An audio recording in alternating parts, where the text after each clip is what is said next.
Bismillahirrahmanirrahim. Alhamdulillahirabbil alamin. Allahumma shalli ala nabiyyina Muhammadin wa ala alihi wa ashabihi ajma'in. Rabbi zidna ilma wa alhiqna bis-shalihin. Amma ba'd.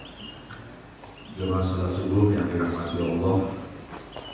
Alhamdulillah, kita bersyukur kepada Allah. Berkat izin dan irodahnya kita bisa hadir di majelis ilmu ini. Mudah-mudahan hadir kita di majelis ini akan menjadi sebab turunnya rahmat Allah Subhanahu wa Ta'ala. Amin ya Allah. Salawat ma'assalam sama-sama kita sampaikan kepada uswah kedua panutan abadi kita Nabi Muhammad sallallahu alaihi wasallam. Semoga kita termasuk umat yang setia, umat yang mencintai Nabi, dan mudah-mudahan Nabi mencintai kita. Amin ya rabbal alamin. Baik Bapak Ibu sekalian, kita akan melanjutkan kajian tafsir maudhu'i atau tafsir tematik.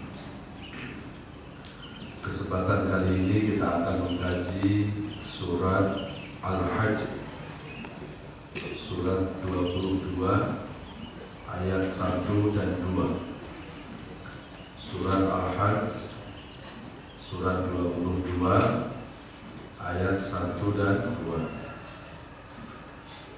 A'udzu billahi minasyaitonir rajim. Bismillahirrahmanirrahim. Ya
Wahai manusia, bertakwalah kepada Rabb kalian.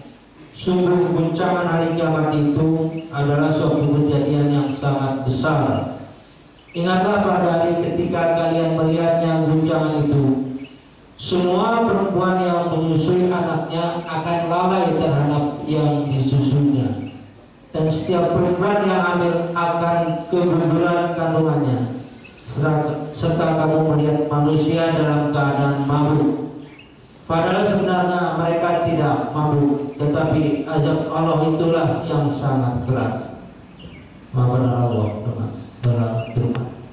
Sadaqallahul adzim. Allah wassalam. Bismillahirrahmanirrahim. Bapak Ibu sekalian, kita akan mengkaji Al-Quran surat Al-Hajj ayat 1 dan 2, di mana ayat-ayat tersebut menjelaskan tentang hari kiamat. Sebagai seorang yang beriman kepada Allah, tentunya kita semua beriman akan terjadinya hari kiamat. Wal imanu bil qiyamati wajibun wal inkaru kufrun. Bahwa mengimani akan adanya hari kiamat itu hukumnya wajib, dan mengingkari datangnya hari kiamat itu masuk dalam kekafiran. Jadi siapapun orang yang mengaku beriman kepada Allah, maka sudah harus beriman kepada hari kiamat.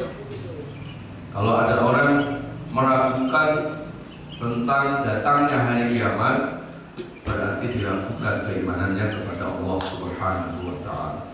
Di dalam Al-Quran sudah Allah jelaskan, wa bil akhirati hum yuqinun. Orang-orang yang beriman, orang-orang yang bertakwa itu akan yakin akan adanya hari akhir. Sebelum akhirat itu ada, akan diawali prosesnya dengan datangnya yaumul qiyamah, datangnya hari kiamat. Di dalam Al-Quran sangat banyak sekali ayat-ayat yang bicara tentang hari kiamat. Ini saya ambilkan salah satunya saja. Bismillahirrahmanirrahim.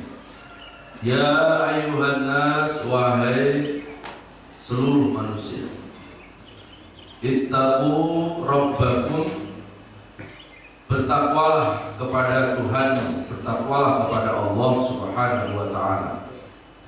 Inna zalzalatas sa'ati syai'un adzim, sesungguhnya hiruk pikuknya hari kiamat itu sangat-sangat dahsyat sekali. Inna zalzalatas sa'ati syai'un adzim, sesungguhnya hiruk pikuknya hari kiamat itu sangat dahsyat, sangat berat. Jadi di dalam ayat ini kata-kata berat itu adalah perkataan Allah. Kalau itu perkataan Allah, maka tidak bisa disamakan dengan perkataan manusia. Jadi kalau manusia mengatakan berat, itu bisa relatif. Ada orang, maaf, dilempar batu sebesar gini, Pak, ya, ketika kena orang itu mengatakan, aduh berat, aduh batu ini besar, ya. Itu kalau besar dalam ukuran manusia. Tapi kalau ukuran besar yang dimaksud dengan perkataan Allah, maka besar di sini tidak bisa disamakan dengan besar yang dikatakan oleh manusia. Sekarang kalau kita bicara bumi langit ini, menurut kita besar apa kecil? Menurut kita besar apa kecil? Tapi menurut Allah bagaimana? Bumi langit yang sebesar ini menurut Allah Ta'ala kecil. Yang besar Allah, Allahu Akbar, Allah yang maha besar, selain Allah kecil. Lah kalau Allah mengatakan langit bumi ini kecil, begitu Allah bicara tentang hari kiamat, sungguh hiruk pikuknya sangat besar, hiruk pikuknya sangat berat, hiruk pikuknya sangat dahsyat. Berarti sedahsyat apa? Ya. Jadi nggak bisa kita bayangkan. Ya. Inilah gambaran tentang hari kiamat. Kalau kita lihat di surat yang lain, makanya seperti di surat Zalzalah, idza zulzilatil ardu zilzalaha wa akhrajatil ardu asqalaha. Ketika Allah guncangkan bumi ini, maka wa akhrajatil ardu asqalaha, semua yang ada di perut bumi akan dimuntahkan ke atas semua. Ini guncangnya hari kiamat beda dengan guncangnya gempa. Kalau gempa dari kanan kiri, gempa dari kanan kiri. Tapi kalau hari kiamat, yang digoncang bukan kanan kirinya, Pak, perut buminya yang digoncang oleh Allah. Ya. Jadi seluruh yang ada di perut bumi itu akan dimuntahkan ke atas semuanya. Nah, di atas bumi ada siapa? Ada manusia, ada makhluk. Ketika dari perut bumi dimuntahkan ke atas, bisa kita bayangkan bagaimana manusia-manusia yang ada di muka bumi. Ya.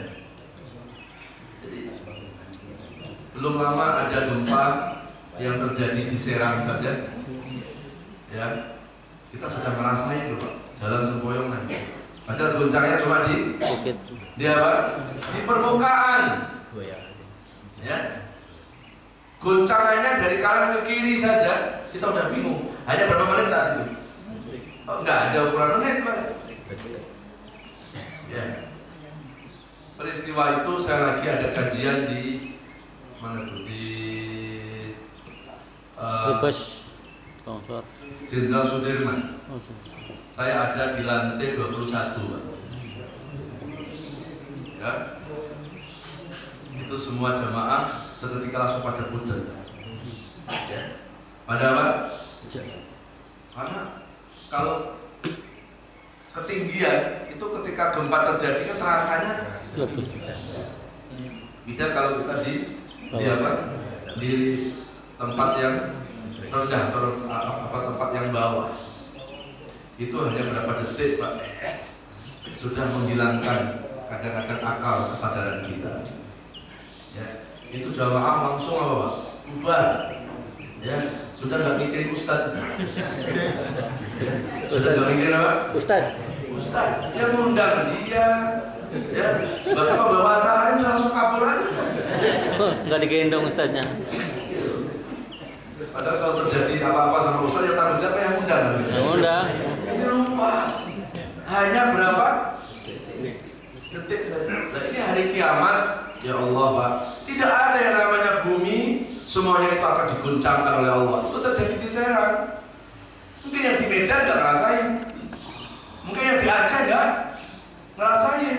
Nah, kalau hari kiamat tidak ada bumi di muka ini, tidak ada daratan, tidak ada lautan, semuanya itu akan diguncangkan oleh Allah. Isi perut bumi akan dimuntahkan, Pak. Sehingga dalam surat Al-Qari'ah, yauma yakunun nas kal farashil mabsus. Manusia itu seperti aneh-aneh yang berterbangan. Alhamdulillah nih. Kita belum tahu loh, Pak. Semua isi perut bumi itu ada apanya, kita nggak tahu. Itu akan dimuntahkan ke atas semuanya. Manusia saat itu seperti aneh-aneh yang berterbangan. Kemudian watakunul jibalu kalihdil manfus. Gunung-gunung seperti bulu-bulu yang berterbangan. Kalau gunung yang sebesar itu seperti bulu, bagaimana bulu? Maksudnya bagaimana manusia? Nah, itulah gambaran hari kiamat. Ini bukan dongeng. Ini bukan apa? Bukan cerita ya. Ini dijelaskan Allah di dalam Al-Quran. Coba dilihat lagi tadi surat Al-Hajj. Sedahsyat apa, seberat apa sih guncangan hari kiamat itu? Ayat keduanya tadi baru ayat 1. Yauma tarawunaha tadhalu kullu murdi'atin amma arda'at. Ini gambaran hari kiamat. Pada hari itu seorang ibu yang lagi menyusui bayinya akan membuang bayi yang disusuinya. Seorang ibu yang menyusui bayinya akan langsung memisahkan bayi dari susuannya. Ya. Kenapa kok dicontohkan seorang ibu yang menyusui bayi? Kenapa enggak seorang bapak? Karena kalau seorang bapak sudah biasa ninggalin anak, sudah biasa ninggalin apa? Anak. Tapi kalau seorang ibu, apalagi saat menyusui bayinya, Pak, itu punya kedekatan emosional yang luar biasa kepada anak bayi. Saat itu seorang bayi bisa hilang akal normalnya. Seorang ibu kalau anaknya sakit, Pak, pasti yang merasakan sakit pertama adalah ibunya. Ya. Tapi pada hari kiamat seorang ibu langsung lupa anak yang disusuinya, langsung dibuang seketika. Itu menunjukkan betapa saat itu terjadi satu peristiwa yang menghilangkan kesadaran seorang ibu sesungguhnya. Itu anak yang disusui, apalagi suami, langsung di. Saya teringat waktu terjadi peristiwa jebolnya Situng Gintung, Pak. Karena itu salah satunya ada sahabat saya. Ya. Jadi peristiwa itu terjadi pada sahabat saya. Beliau PNS, ya, beliau PNS ditugaskan di Bandung. karena mau dinaikkan pangkatnya, maka disekolahkan lagi. Ngambillah S2. Ngambil apa? S2. Nah, dia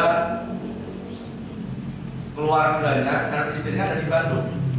Ya, dia ketika pas hari kuliah dia ke Jakarta. Maka selama dia di Jakarta, dia itu cari kos-kosan kecil lah, kos-kosan cuma cukup satu orang ya, di daerah apa namanya? Situ Gintung itu, karena nggak jauh ke pasca sarjananya ya, karena dia ngambil S2 di sana. Pas pada hari itu, anak istrinya itu main. Anak istrinya apa? Main ke kos-kosan suaminya itu, karena anak pertamanya itu lagi ulang tahun. Jadi dapat kepingin lah, udah yang ke Jakarta biar anak dan istri dan anak-anaknya. Maka tidak pernah ada yang tahu apa yang akan terjadi pada hari esok. Wa ma tadri nafsun madza taksibu ghadan, wa ma tadri nafsun. Dan tidak ada yang tahu apa yang dikerjakan hari esok. Tidak ada yang tahu di bumi mana manusia itu meninggal dunia. Ya. Ternyata ulang tahun anaknya itu adalah mengingatkan ya bahwa saat itu akan dipanggil seorang anak tadi. Terjadi peristiwa itu, Pak. Sebelum subuh itu suami istri sudah bangun. Anaknya 2. Ya, suami istri sudah bangun. Begitu dengerin suara kayak suara apa? Suara gemuruh, dibukain pintu. Ternyata sudah air itu sudah mulai mau masuk di sana. Kanan kiri itu sudah air semuanya. Begitu dibuka pintu, enggak lama langsung air itu masuk ke dalam rumahnya. Seketika bapak ibu itu, ini ceritanya teman saya, karena yang meninggal itu istrinya sama 2 anaknya. Ya, yang meninggal adalah istri dan 2 anaknya. Maka seketika itu ayah dan ibu, Pak, itu tiba-tiba langsung buka pintu. Begitu air sudah mulai besar, dia langsung keluar, Pak.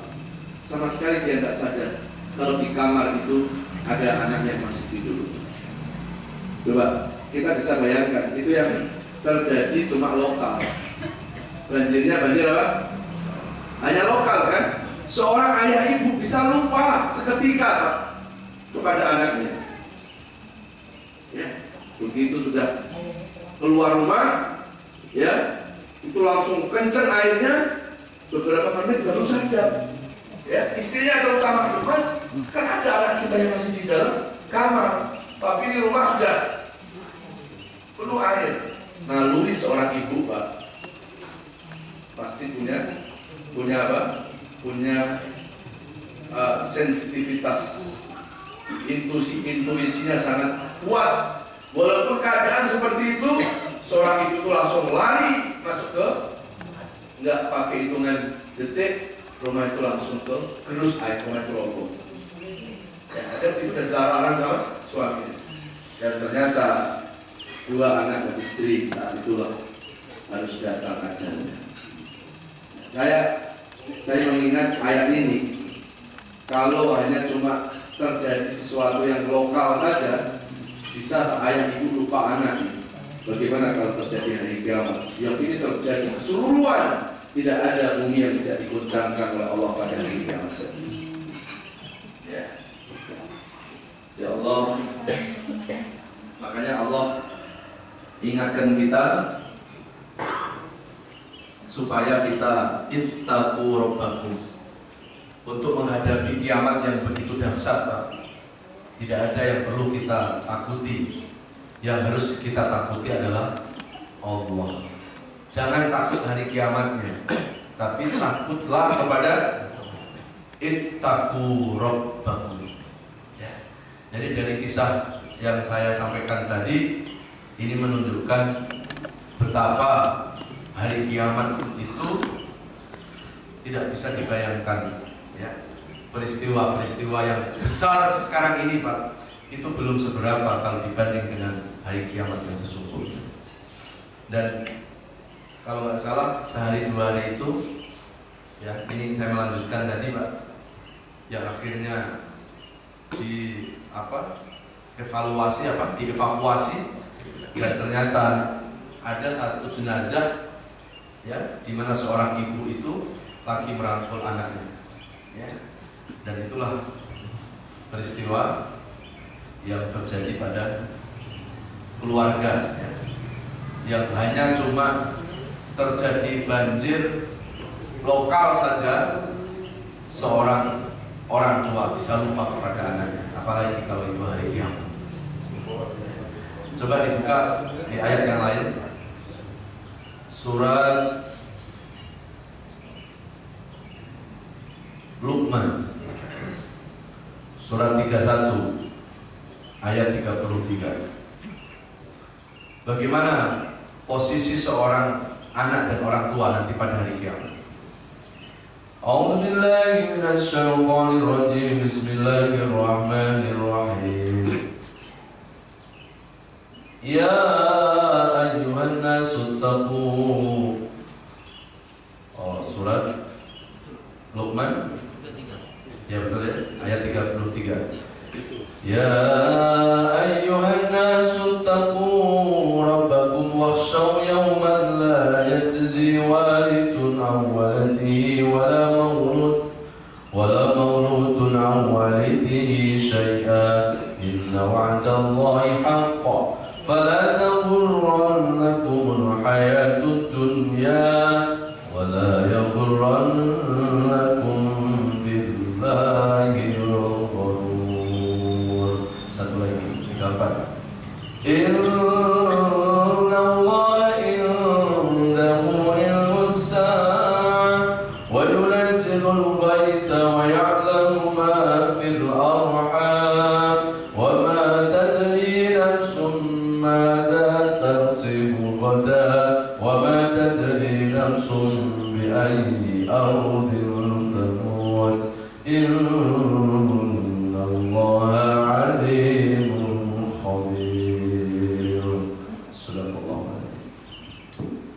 Wahai manusia, bertakwalah kepada Rabb kalian dan takutlah pada hari yang ketika itu seorang bapa tidak dapat menolong anaknya dan seorang anak tidak dapat pula menolong bapaknya sedikit pun.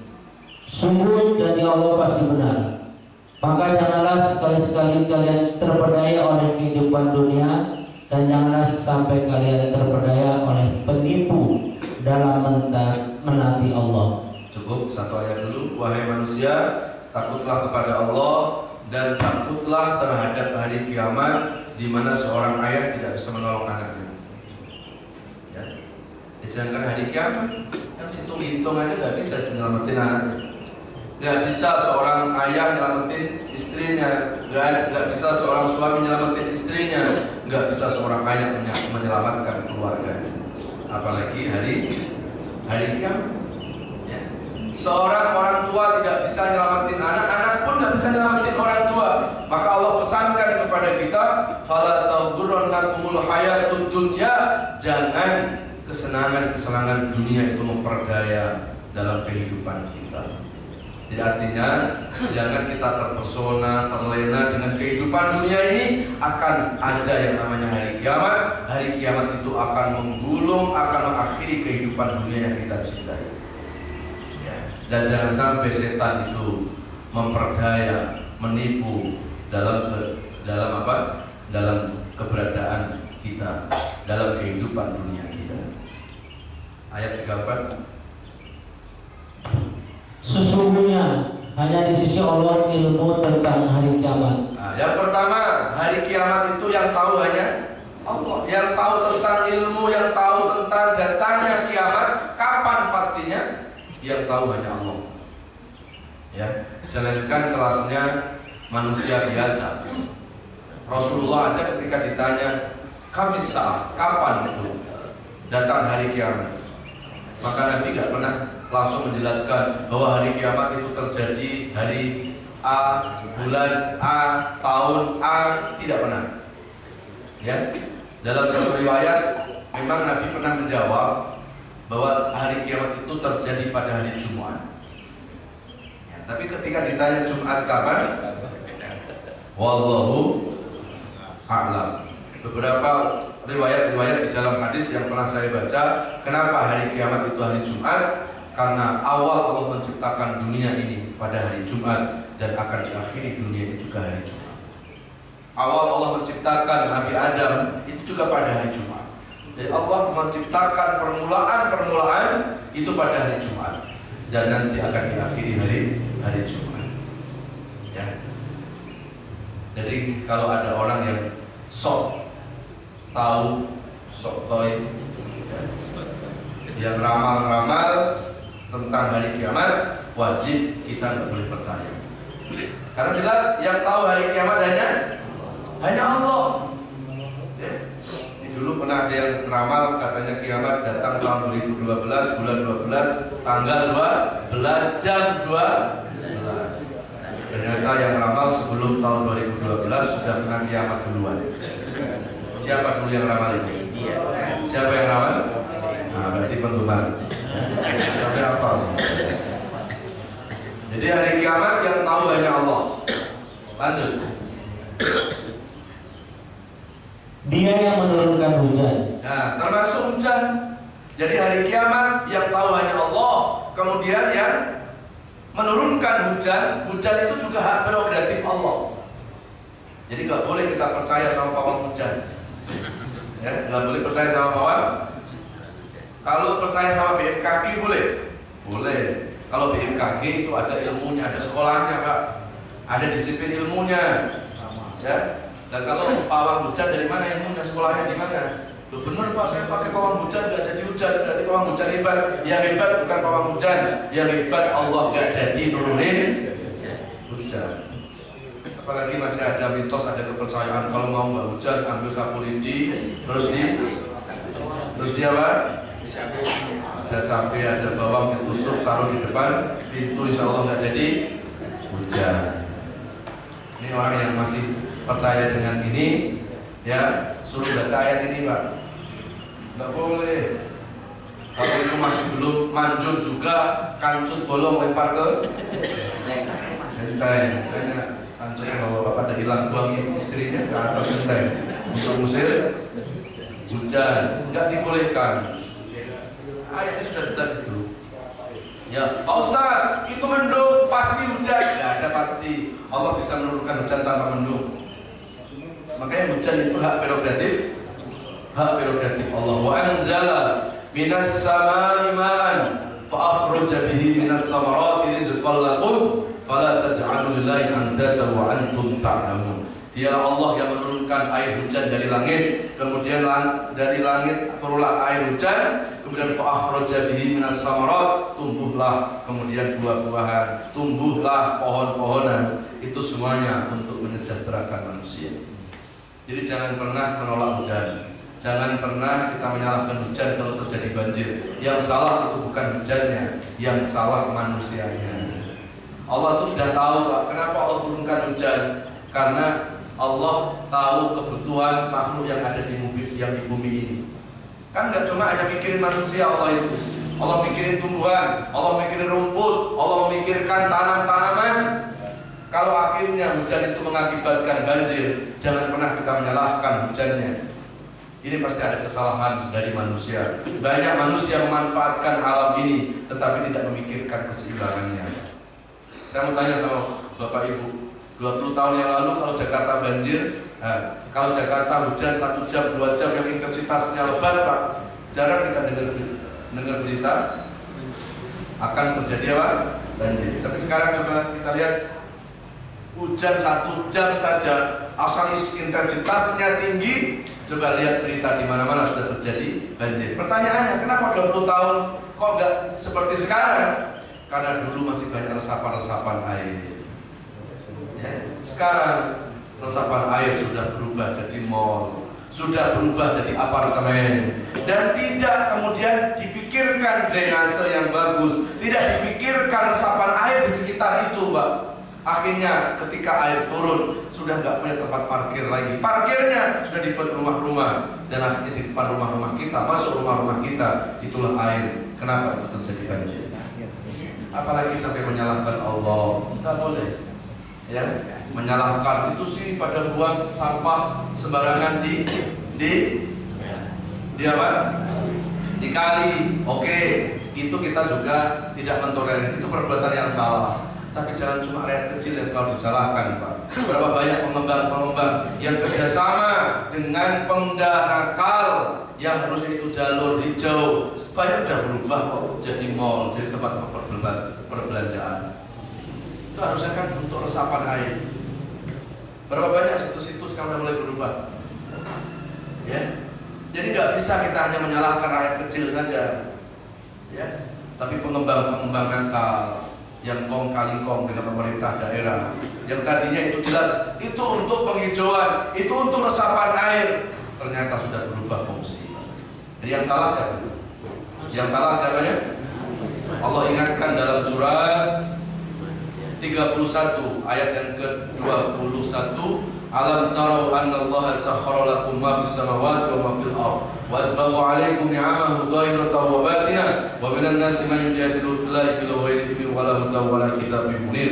Apakah manusia tidak pernah melihat Allah menciptakan semua yang ada di langit bumi itu untuk menyejahterakan manusia. Jadi tidak pernah Allah itu menjadikan bumi ini menjadi musuh manusia. Tidak mungkin Allah menjadikan air itu musuhnya manusia. Bumi, air ini adalah sahabat baiknya manusia. Kalau akhirnya bumi ini tidak bersahabat lagi dengan manusia, karena manusia tidak mau bersahabat baik lagi dengan bumi. Kalau bumi tidak ramah dengan manusia, karena manusia sudah tidak ramah dengan bumi ini. Ya, jemaah sekalian dirahmati Allah. Lanjut. Dan Allah mengetahui apa yang ada dalam rahim. Nah, termasuk yang ada di dalam rahim itu yang tahu hanya Allah. Ini bakal anak laki, bakal anak perempuan, yang tahu siapa? Allah. Boleh nggak percaya sama USG? Boleh, karena ini ada disiplin ilmunya. Yang nggak boleh itu meramal-ramal, meraba-raba. Nah, ini anaknya laki nih. Ini kelihatannya agak buncit perut istrinya. Oh, ini perempuan nih, kayak agak lonjong nih, betul kandungannya, nggak boleh. Ya, ini sudah dijelaskan oleh Allah dalam Quran semuanya. Dan tidak ada yang tahu hari esok apakah kita masih ada. Tidak ada yang tahu kematian itu akan menjumpai kita. Semuanya hak prerogatif Allah. Ada berapa tadi rahasia Allah, Pak? 1, hari kiamat. 2, hujan. 3, menetapkan laki dan perempuan. Kemudian 4, nggak tahu hari esok ini kita masih ada, dan nggak tahu di bumi mana kita akan meninggal dunia. 5 ini semuanya adalah rahasia Allah Subhanahu wa ta'ala. Termasuk tadi dijelaskan hari kiamat. Hari kiamat ini rahasia Allah. Ketika Rasulullah ditanya kapan datangnya hari kiamat, Nabi hanya menjelaskan tanda-tandanya saja. Saya ambilkan dalam kitab Sunan Abu Dawud. Wa min asyratis sa'ah ayurfa'al ilmu wa ayyudhalul jahlu wa ayyushrabal khamru wa ayyaksuwaz zina hatta li khamsina imra'ah wa rajulun wahid rawahu Ahmad wa hadha hadisun hasan. Ya, Rasulullah ketika ditanya kapan datang hari kiamat, Nabi hanya cuma menjelaskan tanda-tandanya saja. Apakah sekarang sudah muncul tanda-tanda itu? Coba dilihat. Kata Rasulullah, wa min asyratis sa'ah, tanda-tanda hari kiamat itu yang pertama adalah ayyurfa'al ilmu. Ilmu sudah mulai perlahan-lahan diangkat ke langit oleh Allah. Yang dimaksud ilmu di sini adalah ilmu ad-din, ilmu agama, Pak. Bagaimana cara Allah mengangkat ilmu agama itu?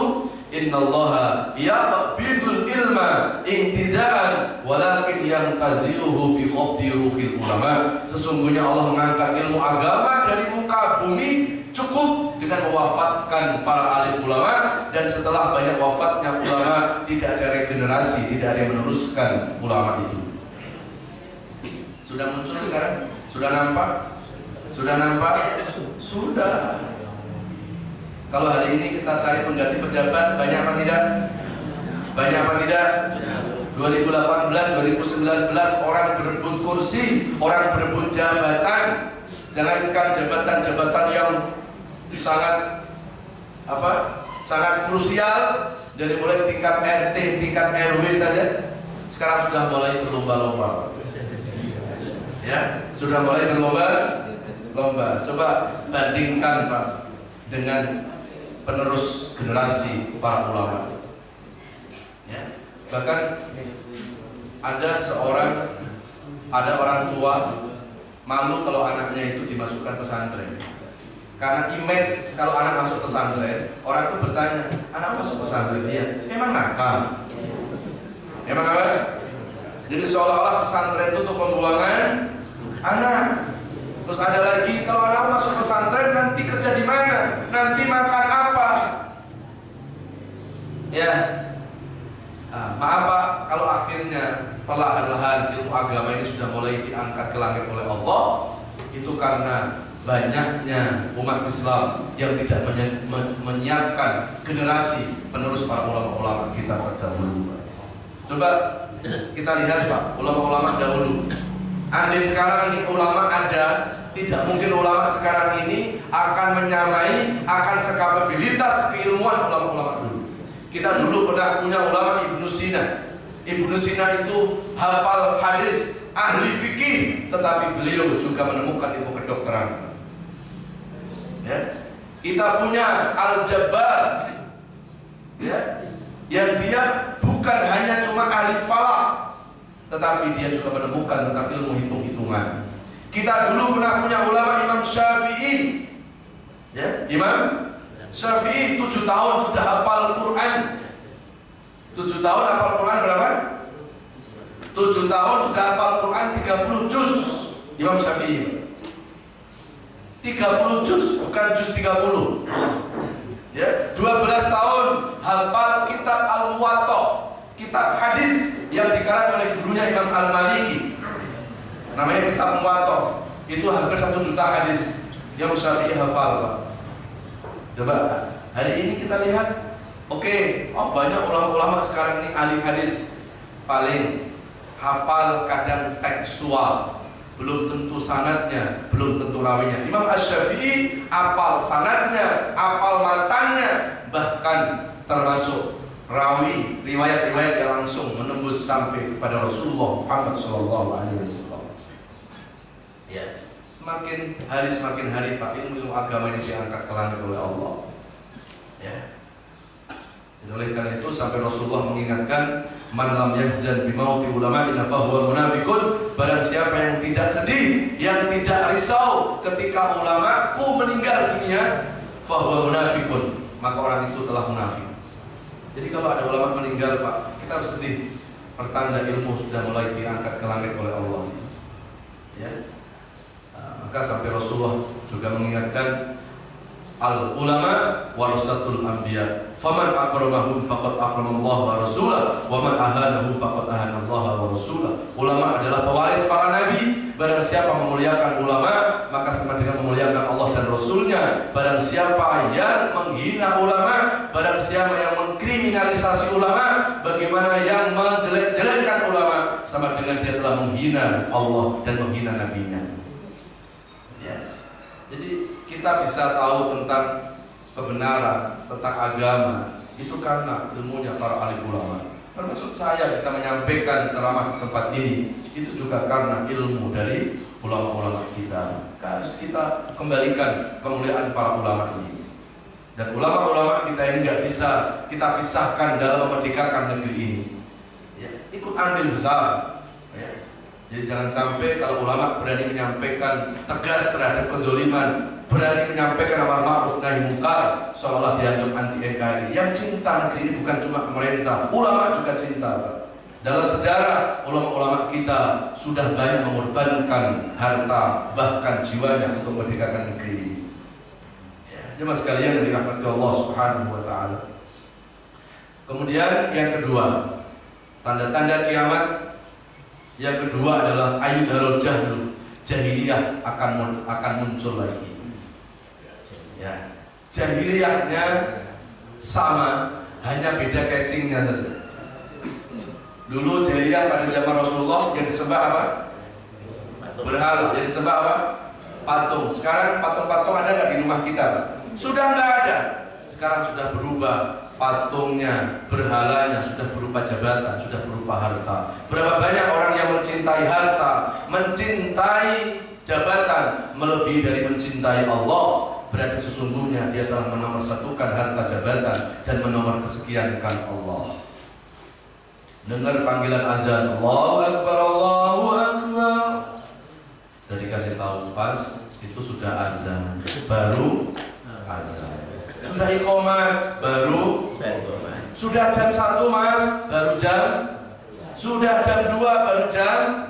Tapi kira dipanggil sama kantor, dipanggil sama atasan, nggak pernah undang-undang. Coba berani nggak kira-kira?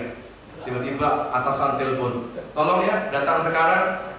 Berani nggak kita ngomong? Ntar ya 2 jam lagi bos. Nggak berani kan? Ketika Allah yang memanggil kita, nggak ada takut-takutnya kita. Ya. Jadi jahiliyah bukan harus menyembah berhala, ya, menyembah jabatan. Artinya menyembah itu kan menomorsatukan sesuatu. Kita menyembah Allah, menomorsatukan Allah. Kalau menomorsatukan Allah, berarti Allah nggak boleh nomor kesekiankan. Kalau seseorang menomor kesekiankan Allah, berarti dia telah menomorsatukan selain Allah. Sementara ucapan kita la ilaha illallah, tidak ada Tuhan kecuali Allah. Yang kita satukan, yang kita nomor satukan hanya Allah. Tapi dalam prakteknya berapa banyak kita menomor kesekiankan Allah Subhanahu wa ta'ala. Ya. Yang kedua, jahiliyah pada masa Rasulullah, orang tua punya anak perempuan langsung dibunuh karena malu, karena menganggap anak perempuan itu nyusahin saja. Kecil diurusin, gede diambil orang. Yang enak siapa? Orang itu. Sehingga pada saat itu ketika orang tua punya anak perempuan malu, dianggap aib, dibunuh pak anak perempuan. Nah sekarang apa bedanya sekarang? Bahkan sekarang lebih sadis. Kalau pada zaman jahiliyah dulu anak perempuan, anak lahir, bayi perempuan baru dibunuh. Tapi hari ini anak belum lahir saja sudah diaborsi, sudah digugurkan pak. Apa bedanya dengan jahiliyah di zaman dahulu? Ya. Jadi jahiliyahnya tetap sama, hanya casingnya yang berbeda saja. Kemudian yang ketiga, ayyusrobal khamru. Wah, ini ya tanda-tanda kiamat. Yang ketiga adalah narkoba akan merajalela. Narkoba meraja. Berapa hari yang lalu ditangkap bandar narkoba yang menyelundupkan sabu-sabu 1,3 ton, 1,6 ton, 1,6 ton, ya. Dan menurut Pak Buas, menurut BNN, bukan hanya cuma 1,6 ton. Ini sudah disiapkan kira-kira 500 sampai 600 ton. Kalau 1 ton ini bisa lolos, akan dikirimkan lagi. Selalu akan apa? Akan berapa? Berangsur-angsur.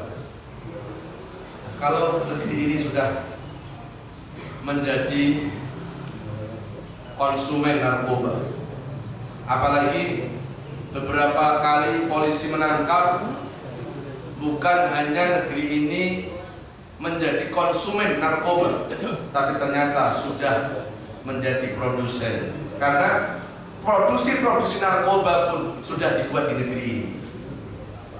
Ibu bapak bisa bayangkan, kalau anak-anak generasi muda kita sudah peneler, sudah kecanduan narkoba, Pak, 30 tahun, 40 tahun yang akan datang, negeri ini sudah tidak akan jelas lagi. Yang harusnya mengelola negeri ini ternyata sudah kecanduan dengan narkoba.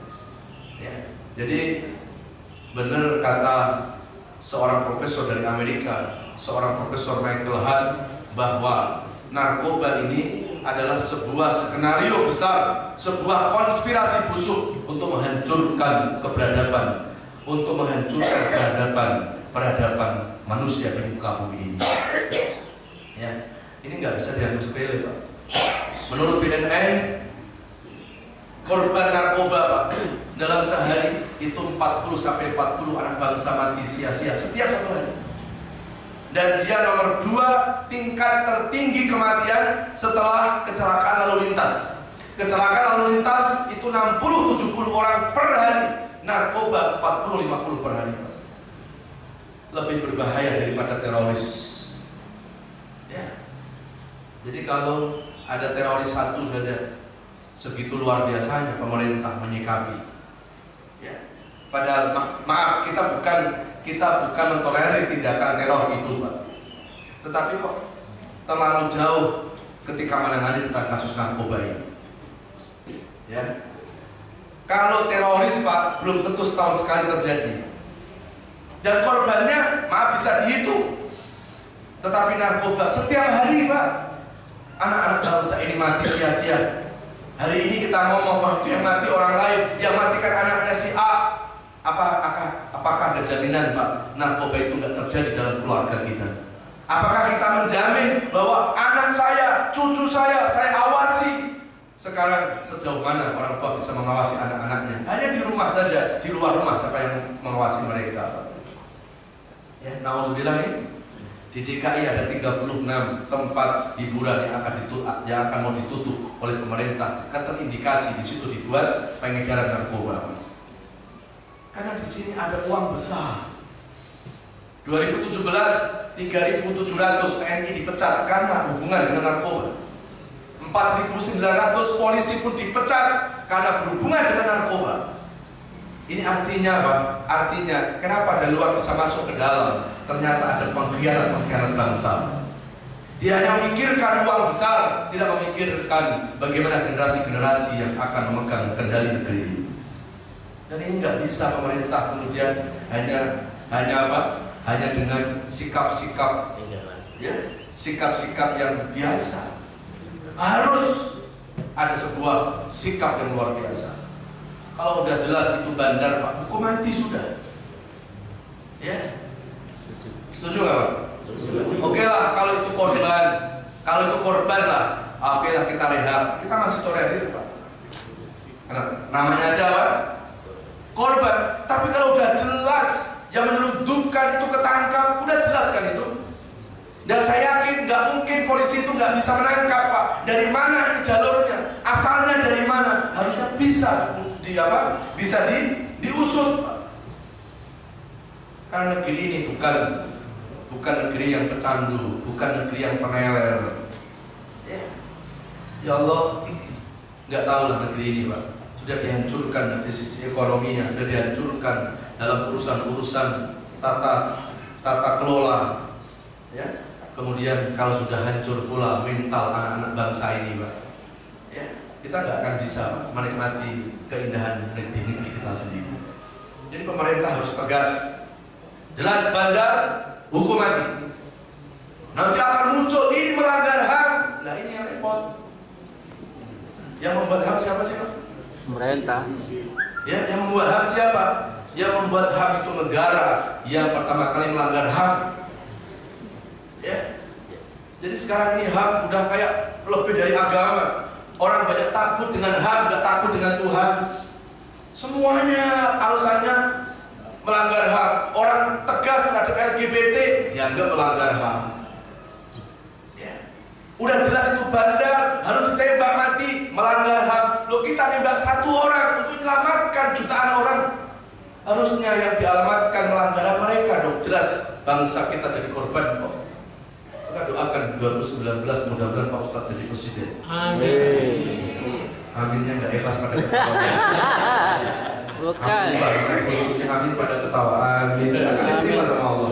Kalau gitu nggak diterima. Malah takut Ustadz mau melanggar HAM di sana.